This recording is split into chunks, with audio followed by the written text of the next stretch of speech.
All right, now we come to Section 8, financing. So once again, we are in the FAR-BAR contract, and in that FAR-BAR contract, we are 6X revised on July of 2023. So that's the section we're in. Mark, talk to us. So I would say next to the maintenance section, financing is going to be the second most, or could be argued the first most important section, because understand if you're representing a buyer and a buyer misses any deadline in this paragraph or this section, then what the contract says is financing is removed as if it never existed. Got you. So within that, it's no longer a contingency that can be relied upon. Or any other paragraph or sentence in the contract that ties back to financing. There you go. So if the appraisal comes back low, but you've missed your deadlines on this page, then you cannot use low appraisal for reasons to cancel and get your earnest money back. There we go. All right.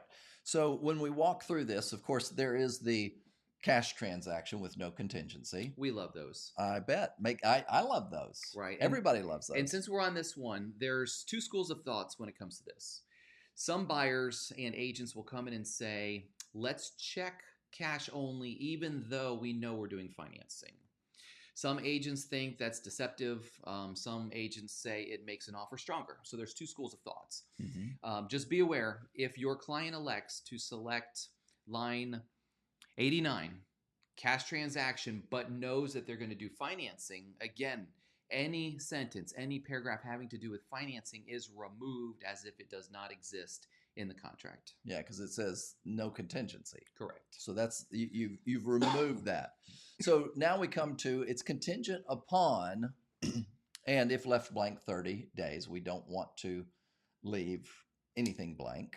Correct. Like we said earlier in here, even if you put 30, it's better to do that than not to put something, because if you put nothing and you're the buyer's agent and you submit an offer and the seller says, ooh, 30 days seems like a really long time, let's change that to 15, but all they did was put 15 in a blank line, you don't know that they've modified something. Bingo, bingo. All right. So after effective date, that's the loan approval period. So I do have a question. Sometimes an offer is looking to be closed within 30 days. Correct. So the contracts are going to default to say if any deadline extends beyond closing date, all the deadlines are moved up and closing date becomes the last day. Okay, perfect. So in that, buyer is obtaining an approval of either conventional, FHA, VA, or some other type. Could be USDA or what have you.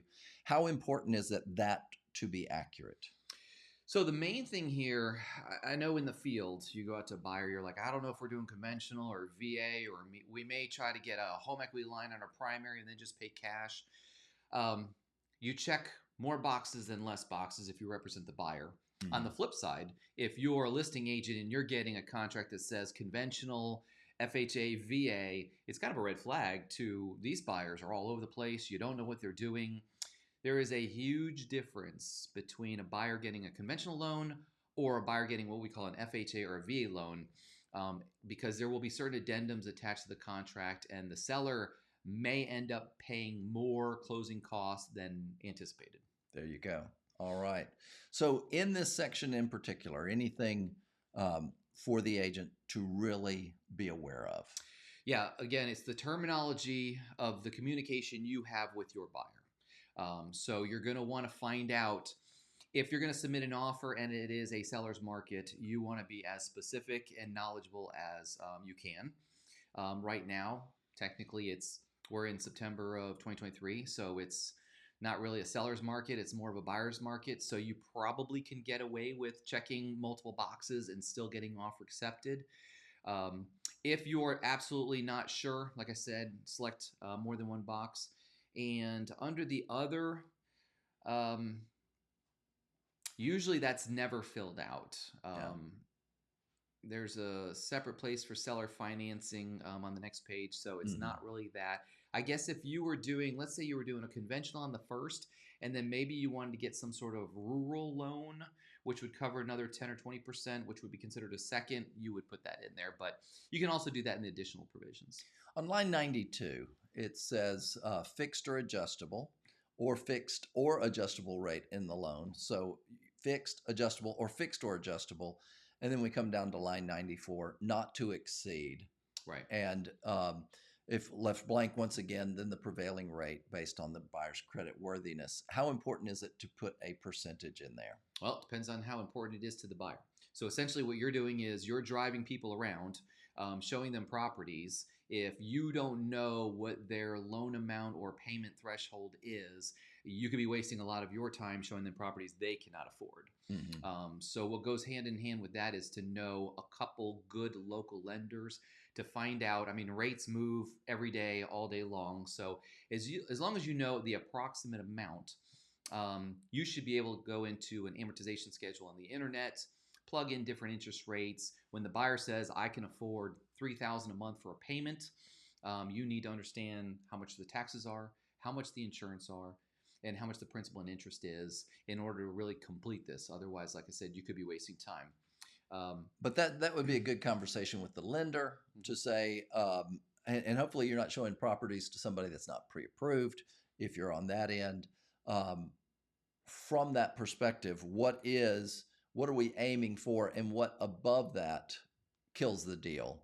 From a seller standpoint, you need to have an idea of how tight is that percentage. They could put in a low percentage, which means probably isn't going to happen. Yeah, right now rates, let's say, are low sevens. If you see as a listing agent something that comes in a fixed rate at 4%, you're going to have to advise your seller. I mean, unless there's no other contracts and none are even close to coming in, but basically that buyer is fishing around for properties. Yeah, there we go. So in this first section, anything that's pretty much the main point. Meet the deadlines. Keep on track for the deadlines. We come to the line 98. Buyer shall make application within 5 days. Yeah, and to me that always seems like it's a short time, especially in our area. So if you have a buyer who's down from Wisconsin, who again was on vacation, never really planned on looking at properties, they stayed at a condo and absolutely loved it and said, hey, let's consider buying one here, and just on a whim decided to put in a loan or put in an offer that got accepted, you leave this blank and they're still down here for an additional 5 days, they may have already missed their window of time and all the entire financing contingency is now removed. Yeah. So they don't have to have approval by that time, but they would make application. So that's going to be very, very important within that. The main thing is diligent effort to obtain approval of a loan meeting the financing of this this contract. Correct. All right. Look at line 103. Buyer's failure to use good faith and diligent effort to obtain a loan approval shall be considered a default under the terms of this contract. I'm going to just say that is judge legal term for do your best, and if it's proven that you didn't do your best, you could lose. Yeah. How to define that in the real world is a little difficult.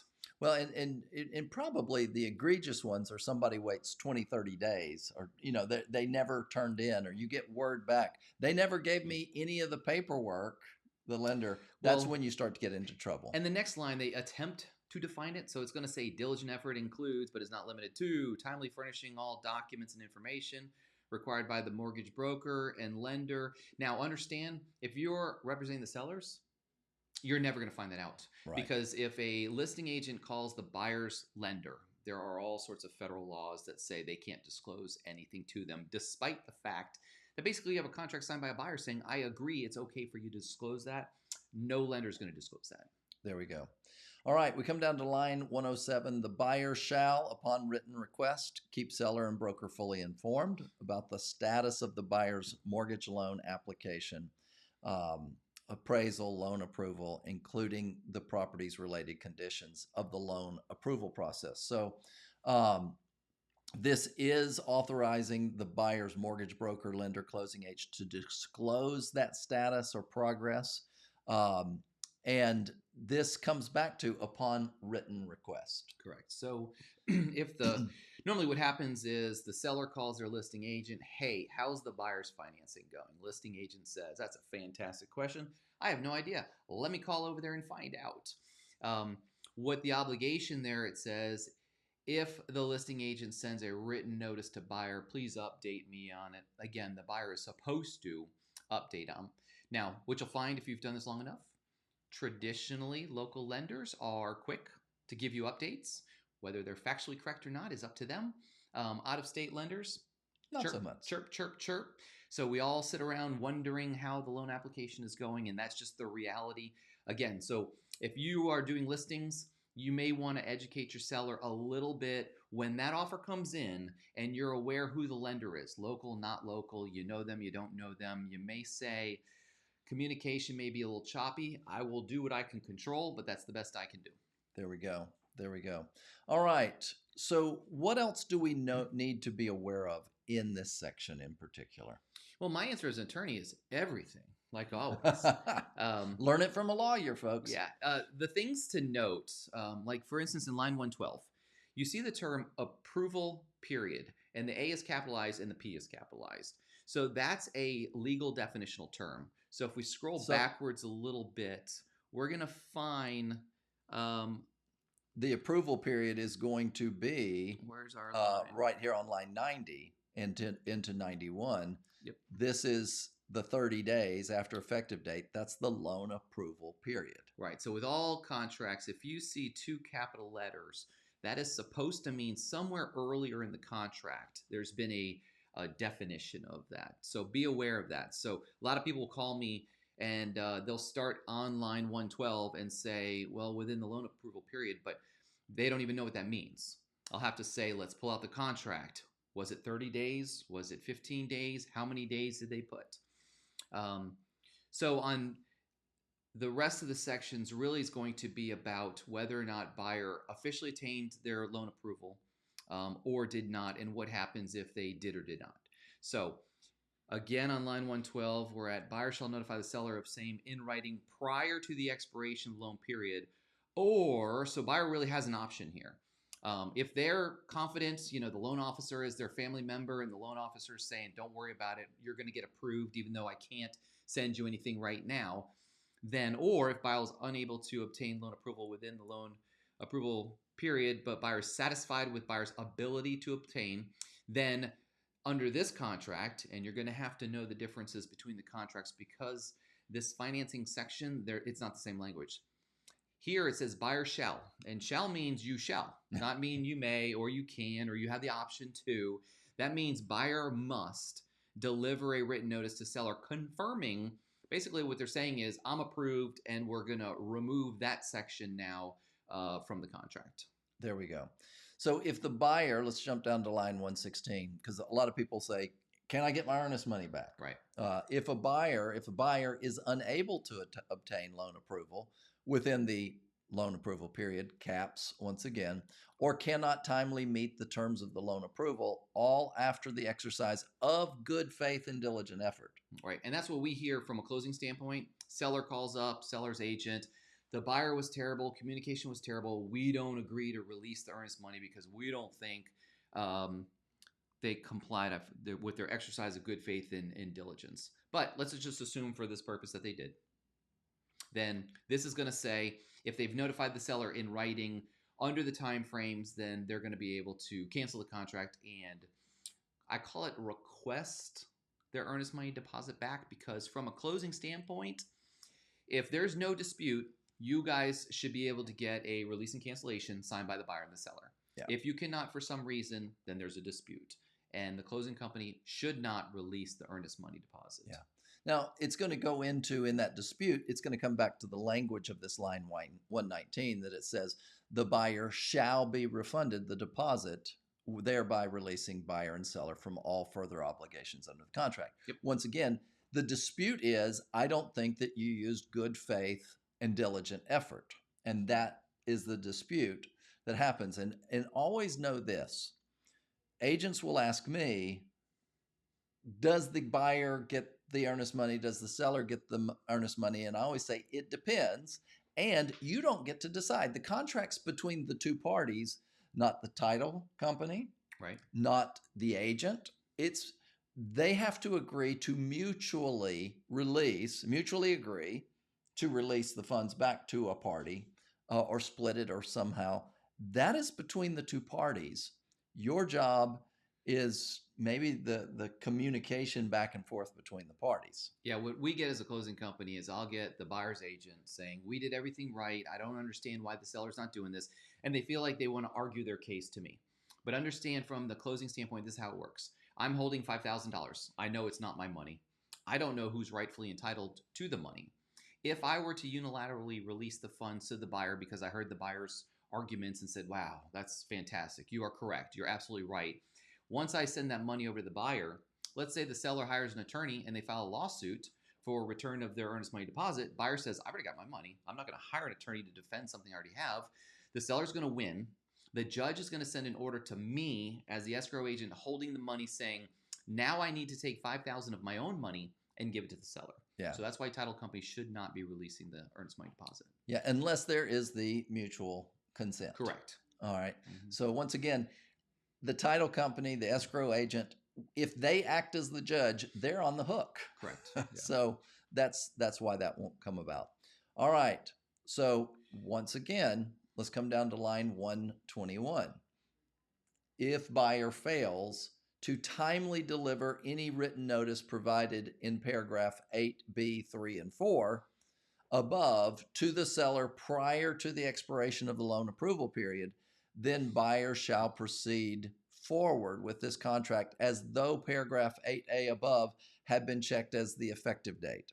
Provided, however, seller may elect to terminate this contract by delivering written notice of termination to buyer within 3 days after the expiration of the loan approval period, and provided buyer is not in default under the terms of this contract. So what is this saying? So in a nutshell, it's a default. If the buyer didn't do anything and the loan approval period has expired, then the seller has up to 3 days, within 3 days after the expiration of the loan approval. So you may be a listing agent going, "I don't need to know the dates that the buyer's doing their stuff." Well, here's a reason under this contract why a listing agent would want to track when the loan approval deadline is, notify the seller, "I haven't received word from the buyer or the buyer's lender whether they're approved or not approved. Do you want to cancel this?" And this contract allows the seller to send written notice to the buyer, canceling the contract within 3 days if the buyer has not notified the seller one way or the other. So let's talk about where that could come into play. If you're representing the seller, technically, if they have not kept you abreast of this information and a better offer comes in and they're past those dates, no communication, the seller may elect with written notice to cancel it. And if you, representing the buyer, have not upheld that, you're kicked out. Well, is that what I'm hearing? In the legal world, that's how it should work. What normally happens would be, let's say the seller sends notice to the buyer saying, "Hey, you didn't notify me one way or another. Per the contract, I'm canceling our contract." Then the buyer says, "Well, I've invested home inspection money, appraisal money. It was my realtor's fault. I didn't notify you. I'm still going to purchase it. I'm not signing cancellation." Then the seller's like, "Okay, realtor, what are my legal rights?" And the agent's like, "Oh, I'm not supposed to give legal advice." So you kind of get into the do you want to sell seller or do you not want to sell seller conversation. And this is where it gets really muddy. So the best policy is stay on track with the communication. Right. So these litigious opportunities don't spring up. All right. That would be the biggest thing. There are a couple other things that we may want to look at. Let's look at 127. If buyer has timely provided either written notice provided in those sections above, I think we didn't cover this. Yeah. And fails to close this contract, the deposit shall be paid to seller unless failure to close is due to the seller's default or inability to satisfy the contingencies. Property-related conditions of the loan approval have not been met unless such conditions are waived by any other provisions, and in which event the buyer shall be refunded the deposit. Yeah, so basically it's a default that says if the buyer didn't comply with any of those and then they fail to close, seller's going to keep the earnest money deposit. If they did do those and the seller can't convey for some reason or property conditions don't turn out, let's say the contract's the appraisal usually comes last. Mm-hmm. So Under some versions, it's going to say, okay, you got loan approval because they pulled your credit and they've pulled your employment and they verified you make enough money, but they still haven't done the appraisal. So some of these will say if the appraisal comes back and it's low, then it can save the buyer. That's why it's important to comply with all of the deadlines in here. Otherwise, it's going to say if you haven't, then the buyer loses their EMD to the seller. Yes. All right. Assumption of existing mortgage. So Rare, but could happen. Lines 133 and line 134 are usually only come up when it's a tough market. Yeah. Which we're in a tough market right now. Assumption of existing mortgages. Usually that will only happen if you have a VA loan. And understand right now the time frames on assumptions are pushing about 90 days. Yeah. Why a seller would want to agree to be locked up for 90 days. So it's going to be a weak contract if you have to default to the assumption of existing mortgage. But we've done two of them, so they do happen. And then the last one is purchase money, note, and mortgage. What that really means is seller financing. There we go. The thing to be aware of under the seller financing, you need to ask the seller, do you have an existing mortgage? Because this is the most common question I get that people do not understand. If the seller's going to finance, they have to be able to pay off their existing mortgage. They can't do seller financing while still having their existing mortgage. So if it comes down to that, the first question needs to be, is the buyer generating enough money to satisfy the seller's existing mortgage? And I would guess 9 out of every 10 times the answer is no. Yeah. But the property may be free and clear. Correct. And the seller's willing to finance it. So gang, that's section 8 on financing. Important. The biggest takeaway would be watch the timelines. All right. Get ready to come back. We're going to cover section 9, closing costs, fees, and charges. Oh my. My favorite one.